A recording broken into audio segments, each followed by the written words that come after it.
Magandang araw mga kabikir. Ang lutuin ko ngayon sa kaldero, itong tinapay na napakadaling gawin lang.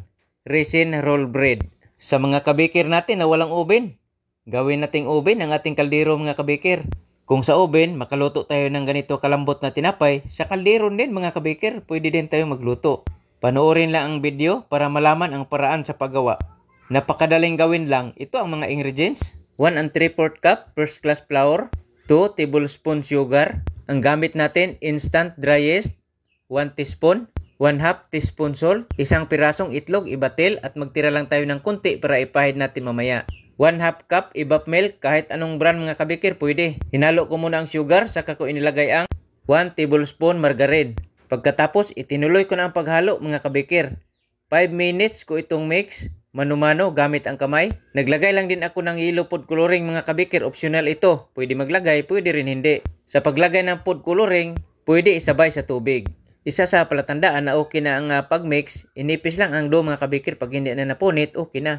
Pagkatapos kong magmix, pinapaalsa ko ito ng 1 oras bago ko ito ni-roll. At ito mga kabikir, cut ko lang 1 oras na.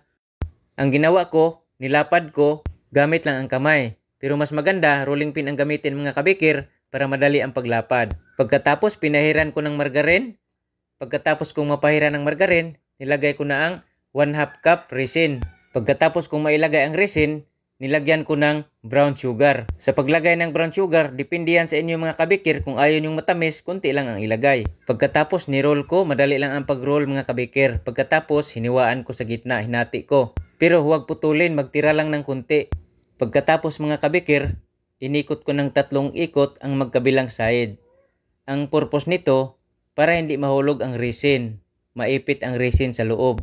At design na din sa tinapay mga kabikir. Pagkatapos ni-roll ko parang enchimada. At pagkatapos nilagay ko ito sa lagayan na pinahiran ng margarine at pinapaalsa ko ito ng 1 oras. Cut lang natin 1 oras na pinahiran ko ito ng itlog bago ko ito sinalang. Pinapainit ko ng 2 minutes ang kaldero bago ko ito nilagay. Maluto itong ating tinapay 40 to 50 minutes sa katamtamang apoy lang. At ito luto na ang ating malambot na tinapay, resin roll bread na niluto natin sa ating kaldero. Mga kabikir, sana nagustuhan nyo ang recipe na isinare ko sa inyo ngayon.